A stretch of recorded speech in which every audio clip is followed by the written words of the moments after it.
साथियों नमस्कार, मैं SD Meena railway service guide YouTube channel पर आप सबका स्वागत है। पहले जो DR के पर्चे के रूप में मैंने एक वीडियो डाला, उसको आप लोगों ने बहुत सपोर्ट किया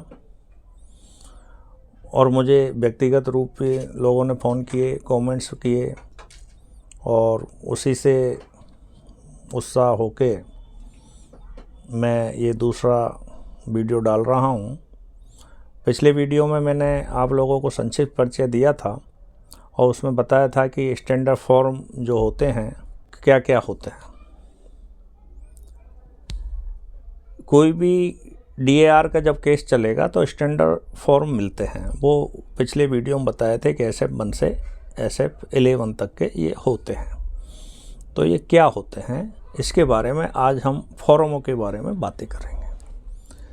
तो इसको हम 4 पार्टों में अगर बांट ले तो हमको याद करने में आसानी हो जाएगा। पहला पार्ट तो सस्पेंड किसी को कर देते हैं, कर्मचारी को निलंबन कर देते हैं, तो उसमें कौन कौन से फॉर्म प्रयोग में लाएंगे ये याद रखना है। दूसरा जो दंड देने का प्रोसीजर है उसमें कौन कौन से फॉर्म यूज होंगे, जिसमें मेजर पनिशमेंट है और माइनर पनिशमेंट है। और चौथा कॉमन प्रोसीडिंग है। ये आप लोगों को एक नया शब्द सुन रहे होंगे कि कॉमन प्रोसीडिंग भी कोई सिस्टम होता है। तो ये 4 हिस्सों में फॉर्म को हम आपसे बात करेंगे कि फॉर्म 4 सिस्टम को सपोर्ट करता है। सबसे पहले सस्पेंड, निलंबन। तो SF1 जो फॉर्म है, जो पहले हमने आपको बताया था, जब किसी कर्मचारी को सस्पेंड करते हैं उस समय इसको दिया जाता है। सस्पेंड करते हैं उसी दिन भी दिया जा सकता है, बाद में भी दिया जा सकता है, या रिवोकेशन के टाइम भी दिया जा सकता है और चार्जशीट दे देते हैं तो उसके साथ भी SF5 के साथ भी SF1 को दिया जा सकता है। दूसरा है SF2, deem to be suspend, कल्पित निलंबन आदेश। कल्पित मतलब एक काल्पनिक आदेश। तो ये क्या, डीम टू बी सस्पेंड मतलब सस्पेंड तो है लेकिन डीम टू बी सस्पेंड। जब किसी कर्मचारी को कहीं किसी भी कारण से पुलिस कस्टडी में 48 घंटे से ज़्यादा रह गया हो, या कोई सम्मानीय अदालत ने 48 घंटे से ज़्यादा की जेल कर दी हो, ऐसे केस में अगर वो फंस गया है जिससे रेल प्रशासन को पता नहीं है, अब जब वो पुलिस कस्टडी में है या जेल में है तो वहाँ के प्रशासन ने रेल प्रशासन को लिखा कि ये कर्मचारी आपका हमारे पास है, कस्टडी में है, या किसी चाहने वाले ने, जैसा कि आप समझ सकते हैं, किसी चाहने वाले ने रेल प्रशासन को खबर कर दी कि ये आदमी पुलिस कस्टडी में है, या छूट के आने के बाद उसकी भी ड्यूटी बनती है कि वो रेलवे प्रशासन को बताएगा। तीनों ही केस में रेल प्रशासन उसको उस दिन से सस्पेंड कर देगा जिस दिन से उसको कस्टडी में रखा गया है। तो इसको कल्पित या डीम टू बी सस्पेंड बोला गया है। उस केस में SF2 मिलेगी। तो SF1 कोई कर्मचारी ने गुनाह किया तुरंत दे दी जाएगी। SF2 ऐसा केस जो पुलिस कस्टडी में या जेल में जाने के कारण बना, तो बैक डेट से, पिछली डेट से उसको आदेश को इफ़ेक्ट किया जाएगा, तो SF2 दिया जाएगा। SF3 स्टैंडर्ड फॉर्म 3, ये कर्मचारी अपनी तरफ से रेल प्रशासन को देता है। जब सस्पेंड कर्मचारी हो जाता है तो वो रेल प्रशासन को लिख के देता है।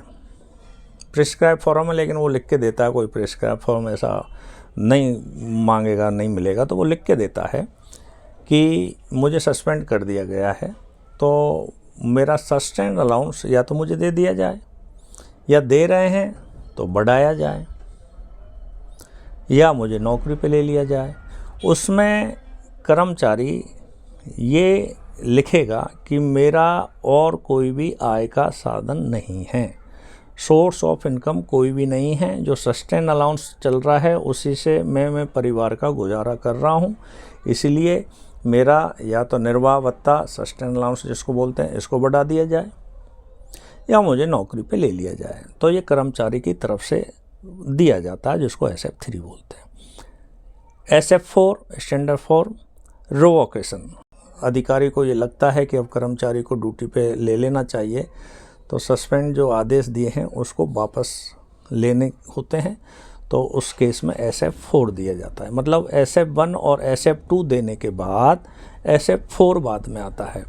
तो SF1, 2 के साथ भी SF4 दे सकते हैं, या पहले SF1 दिया, SF2 दिया, फिर SF4 भी दे देते हैं। तो लेकिन सस्पेंड ऑर्डर के आदेश रिवोकेशन के लिए या वापस लेने के लिए SF4 देते हैं। तो एक परिस्थिति सस्पेंड की हो गई जिसमें 4 फॉर्म यूज होंगे। SF1 suspend, SF2 deem to be suspend, SF3 कर्मचारी की ओर से दिया गया आवेदन कि मेरा निर्वाह भत्ता बढ़ाया जाए या मुझे नौकरी पे लिया जाए, और SF4 रिवोकेशन, सस्पेंड ऑर्डर जो दिए उन्हें वापस लेने का। दूसरी परिस्थिति हम देखेंगे तो ये जो फॉर्म यूज होंगे वो मेजर पेनल्टी देनी हो तो उस केस में ये फॉर्म यूज होंगे। तो ये दूसरी परिस्थिति मेजर पेनल्टी की जो प्रक्रिया करेंगे उसके लिए है। जैसा कि आप लोग जानते हैं मेजर पेनल्टी के लिए SF5 है। तो कभी किसी को मेजर पेनल्टी देने का प्रपोज हुआ है तो SF5 दिया जाएगा। SF5 को किस प्रकार इंक्वायरी होती है, क्या सिस्टम होता है, वो हम आपको अगले वीडियो में बताएंगे। लेकिन SF5 आई, इसका मतलब मेजर पेनल्टी। लोग सोचते हैं कि ये बहुत ख़तरनाक है चार्जशीट तो ख़तरनाक है, इसमें कोई शक नहीं है। लेकिन अगर आप नियम को जानते हैं तो ये बहुत अच्छी है, क्योंकि इसमें आपको बचाव का पूरा मौका मिलता है। लेकिन अगर आप नियमों को नहीं जानते तो ख़तरनाक है कि आपकी नौकरी भी जा सकती है। तो SF5 में ये फ़ायदा है कि आपको बचाव के पूरे मौके मिलते हैं, और जब दंड मिलता है तो अगर आपने ढंग से डील किया है तो ये सोचोगे कि मैंने मेरे बचाव में बहुत कुछ किया, अब जो गुनाह है उसका दंड तो मिलेगा। तो उसमें आपको डॉक्यूमेंट्स भी मिलते हैं, गवाह भी मिलते हैं, डिफेंस काउंसलर रखने का मौका मिलता है, और पूरी सुनवाई आपकी बात पे होगी, इसका मौका मिलता है। तो ये SF5 है। SF6, अब जैसा कि मैंने SF5 में आपको बताया कि SF5 जब देते हैं तो अच्छी है कि आपको सब चीज़ का मौका मिलता है। तो उसमें एक चीज़ ये भी है कि आप रेलवे से कागज़ मांग सकते हैं, कुछ डॉक्यूमेंट्स, कि भाई आपने मेरे विरुद्ध ये आरोप लगाए तो मुझे इन कागज़ों की ज़रूरत है, जो रेलवे को देने हैं, जांच में नियम से देने हैं। लेकिन जांच अधिकारी को ऐसा लगता है कि कागज़ उपलब्ध नहीं करवाए दिए जाएंगे, तो वो SF6 स्टैंडर्ड फॉर्म 6 पे लिखकर आपको देगा कि आपने जो कागज़ मांगे हैं वो आपको उपलब्ध नहीं करवाए जाएंगे। उसमें कारण भी बताया जाएगा कि इसके कारण से आपको ये कागज़ नहीं दिए जाएंगे। तो SF6 ये हुआ। इसके बाद SF7 जांच अधिकारी की नियुक्ति, अपॉइंटमेंट ऑफ द इंक्वायरी अफसर। तो जैसा कि आपको बताया मैंने, SF5 जब मिलती है तो बचाव में पूरा मौका मिलेगा आपको। तो बचाव में पूरा मौका मिलेगा तो जांच भी होगी, तो जांच होगी तो जांच अधिकारी भी चाहिए। तो जांच अधिकारी अपॉइंट करने के लिए SF7 दिया जाएगा, जिससे कि कोई सीनियर आदमी होगा उसको केस में जांच अधिकारी नियुक्त किया जाएगा और वो प्रक्रिया को आगे बढ़ाएगा। SF8 appointment of the presenting officer, इसमें उप स्थापना अधिकारी की नियुक्ति, इसको हिंदी में बोलेंगे उप स्थापना अधिकारी की नियुक्ति, presenting officer, appoint of the presenting officers. ये सामान्यतः SF5 में नहीं होता है, लेकिन जो केस विजिलेंस के बनते हैं, करप्शन के, तो विजिलेंस डिपार्टमेंट अपने पक्ष को मजबूत करने के लिए वो बोलता है जांच में हमारा एक प्रेजेंटिंग अफसर भी रहेगा, तो उस प्रेजेंटिंग अफसर का नॉमिनेशन SF8 में होगा। तो जो प्रेजेंटिंग अफसर होता है वो एक्चुअली जांच अधिकारी है, उसकी सहायता करता है। प्रेजेंटिंग अफसर will assist the inquiry officer, वो उसका अधिकारी नहीं होगा, जांच अधिकारी के साथ रह के उसकी वो केस में सहायता करता है कि विजिलेंस केस जो बनाया है वो कहीं कमज़ोर नहीं हो जाए। तो ये प्रेजेंटिंग अफसर SF8। SF9 जो कि इस समय चलन में नहीं है, भारत सरकार ने इसको हटा दिया है, लेकिन ये शो कॉज नोटिस था, कारण बताओ। जैसे किसी कर्मचारी ने गुनाह कर दिया तो उसको बताते SF9 वही बताओ कारण कि आपने गुनाह क्यों किया, लेकिन इसको हटा दिया है। इसके पीछे मकसद ये है कि शो कॉज नोटिस का आप जो भी जवाब दोगे और ये लगा कि नहीं इसने गुनाह किया है तो आरोप पत्र तो देना ही है, चाहे SF5 दे या SF11 दे। तो जब देना ही है या ड्रॉप भी करना है तो फिर SF9 देने की क्या ज़रूरत है, आरोप पत्र दो, अगर कर्मचारी अपना डिफेंस ढंग से करेगा तो ड्रॉप कर देंगे, और नहीं किया गुनाह सिद्ध हो गया तो दंड दे देंगे। नहीं तो SF9 में अगर गुनाह सिद्ध हो गया तो फिर आरोप पत्र दे के फिर पूरी प्रक्रिया करनी पड़ेगी, इसलिए SF9 को हटा दिया, शो कॉज नोटिस नहीं है। तो ये मेजर पेनल्टी के पार्ट हुए।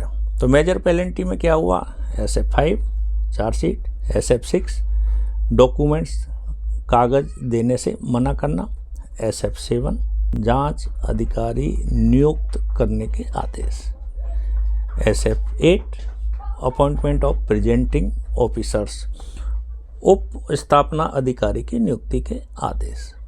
ये 4 है। SF9 जो कि इस समय लागू नहीं है।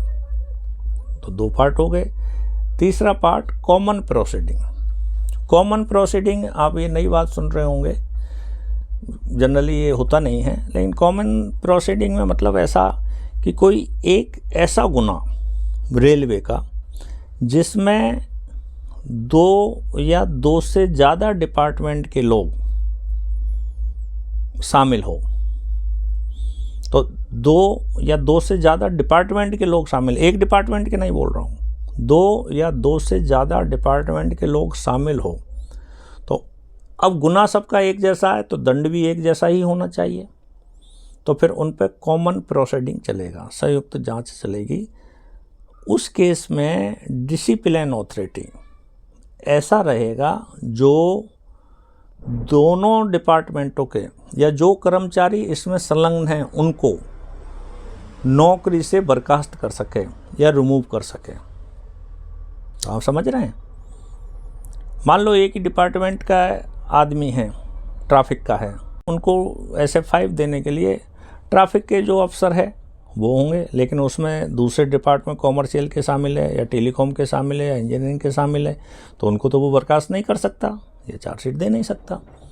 उनके लिए उनका ब्रांच अफसर अलग होगा। उस केस में गुनाह एक जैसा है, कर्मचारियों ने मिलकर किया है, तो फिर ऐसा अथॉरिटी जो सबको बर्खास्त कर सके तो वो नेक्स्ट DRM साहब पे चला जाता है। तो ये कॉमन प्रोसीडिंग का होता है। तो ऐसे जो केस होते हैं वो SF10 फॉर्म, स्टैंडर्ड फॉर्म 10 दे के दिया जाएगा। अब मैंने आपको बताया कि इनको चार्जशीट ऐसा आदमी देगा जो उनको रिमूव कर सके या डिसमिस कर सके। इसका मतलब मेजर पेनल्टी हुआ ना। जब मेजर पेनल्टी हुआ तो जो मेजर पेनल्टी SF5 में जो हुआ वही प्रोसीजर यहाँ होगा। मेजर पेनल्टी में इंक्वायरी अफसर अपॉइंटमेंट होना है, प्रेजेंटिंग अफसर अपॉइंट होना है, जांच भी होनी है। तो SF10 दिया सबको, SF10 देंगे, कॉमन प्रोसीडिंग हो जाएगी। सम्मिलित कार्रवाई, कॉमन कार्रवाई के नियमों के तहत कार्रवाई के आदेश है। जब ये देने के बाद SF10A दिया जाएगा, SF10A, जिसमें सम्मिलित जांच कार्रवाई हो उसकी जांच अधिकारी नियुक्त करना है। ये फॉर्म यूज हो, appointment of inquiry officer in a common proceeding. Common proceeding में इंक्वायरी अफसर तो 10A दिया जाएगा। मान लो इसमें विजिलेंस एंगल है तो विजिलेंस वाले अपनी प्रेजेंट दिखाएंगे, तो फिर SF10B भी दिया जाएगा, जिसमें जो है उप स्थापना अधिकारी की नियुक्ति होगी, अपॉइंटमेंट ऑफ द प्रेजेंटिंग अफसर इन ए कॉमन प्रोसीडिंग। तो ये कॉमन प्रोसीडिंग में ये फॉर्म यूज किए जाएंगे, SF10, SF10A, SF10B। इसके बाद जो फॉर्म यूज आएंगे वो माइनर पेनल्टी के लिए, कि माइनर पेनल्टी के लिए कौन कौन से फॉर्म दिए जाते हैं। तो नॉर्मली आप जानते हैं कि माइनर पेनल्टी के लिए SF11 देते हैं, लघु आरोप पत्र जो माइनर पेनल्टी होती है। SF11 में हम कर्मचारी को मिलती है और उसका जवाब देते हैं और जो भी दंड देना है। तो SF11 माइनर पेनल्टी के लिए है। SF11 में भी 2 है, SF11B, SF11C। इसमें एक चीज़ है DR में, अगर ऐसा दंड कर्मचारियों को दिया जाता है जिसका असर उसकी पेंशन पे होने वाला है, उस केस में जांच होना अनिवार्य है। ये एक थंब रूल है। किसी को इंक्रीमेंट बंद कर दिया और वो आदमी रिटायर हो रहा है तो इंक्रीमेंट बंद नहीं कर सकते SF11 में, क्योंकि उसकी पेंशन पे असर पड़ेगा। तो ऐसा दंड जिसके कारण कर्मचारी की पेंशन पर असर पड़ता है, उस केस में जांच होना अनिवार्य है। तो जांच तो केवल SF5 देने पे ही होती है। तो जो पनिशमेंट दिए जाते हैं stoppage of increment with future effect, भविष्य प्रभावी से, तो वो जब भी दिए जाएंगे जब जांच होगी, क्योंकि आदमी को इंक्रीमेंट नहीं मिलेगा तो वो रिटायरमेंट तक असर पड़ेगा, पेंशन पर असर करेगा। तो यही SF11 में है। लेकिन SF11 में जब हम पनिशमेंटों के बारे में पढ़ेंगे कि लघु दंड कौन कौन से हैं, उसमें आप पाएंगे कि स्टॉपेज ऑफ इंक्रीमेंट तो है लेकिन विद फ्यूचर इफेक्ट नहीं है, भविष्य प्रभावी संचय से नहीं दे सकते क्योंकि लघु दंड है, वो पेंशन पर असर नहीं करेगा।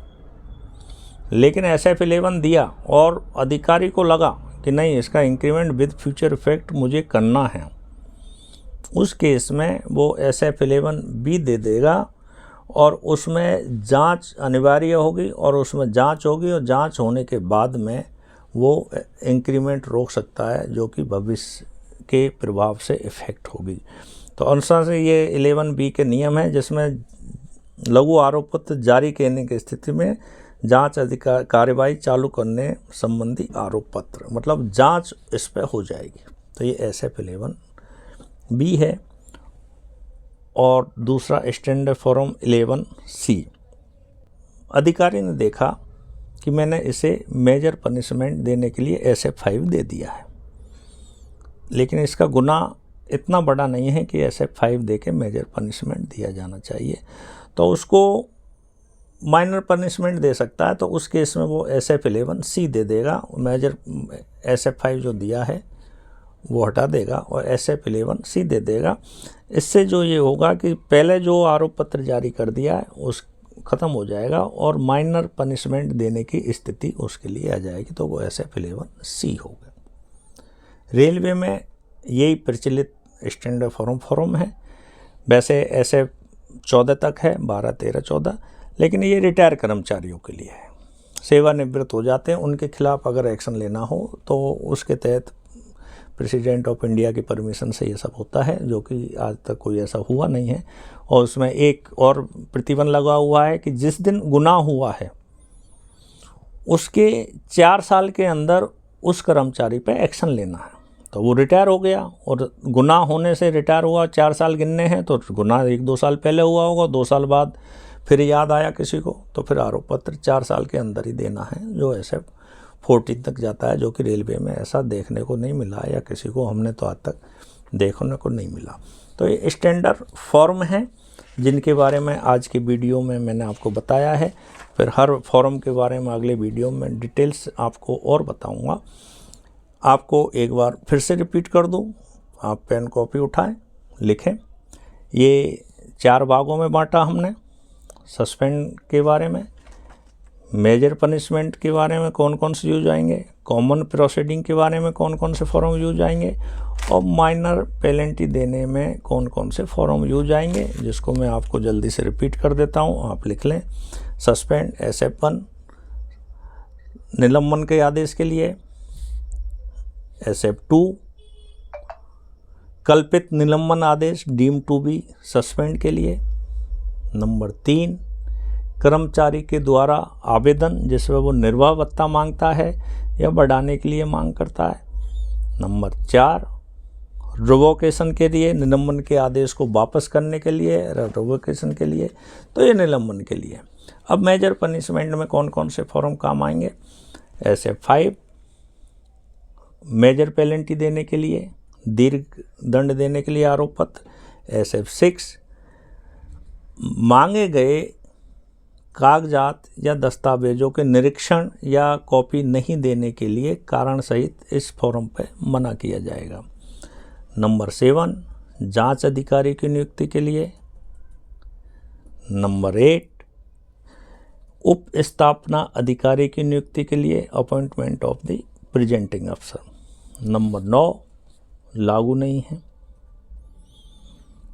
तीसरा भाग आया कॉमन प्रोसीडिंग, जहाँ कोई ऐसा गुना हुआ जो 2 या 2 से ज़्यादा विभाग के कर्मचारियों ने मिलकर एक ही गुना किया है। तो SF 10 कॉमन कार्रवाई के नियमों के लिए कार्रवाई करने के आदेश।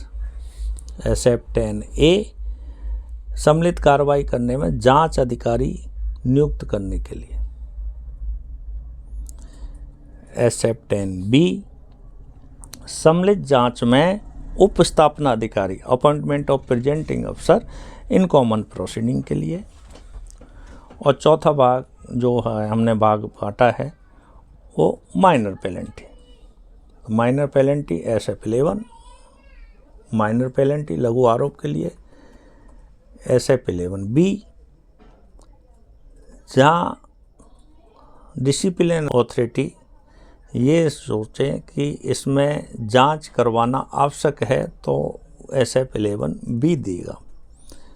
SF 11C पहले से मेजर पेनल्टी का आरोप पत्र मतलब SF 5 दे दिया है और फिर बाद में लगता है कि नहीं ये तो माइनर पेनल्टी की पोजीशन है, लघु दंड देना चाहिए, तो उस पर SF 11 तीर करके माइनर पेनल्टी की कार्रवाई की जाएगी। तो दोस्तों ये SF 1 से SF 11 तक के फॉर्म हैं जिनके बारे में आज मैंने बताया है। मैं उम्मीद करूँगा कि आप ये फॉर्मों को सीखेंगे। रोज़ के दिन डे टू डे वर्किंग में हमें इनकी ज़रूरत पड़ती है, उसके बारे में देखेंगे। आप मेरा वीडियो देखें, सब्सक्राइब करें, लाइक करें और आप और क्या चाहते हैं कमेंट्स बॉक्स में लिखें। मैं कोशिश करूँगा कि मैं आपको जो भी आप मांग करेंगे उसको पूरा अगले वीडियो में करूँगा। नमस्कार, धन्यवाद। मैं SD मीणा।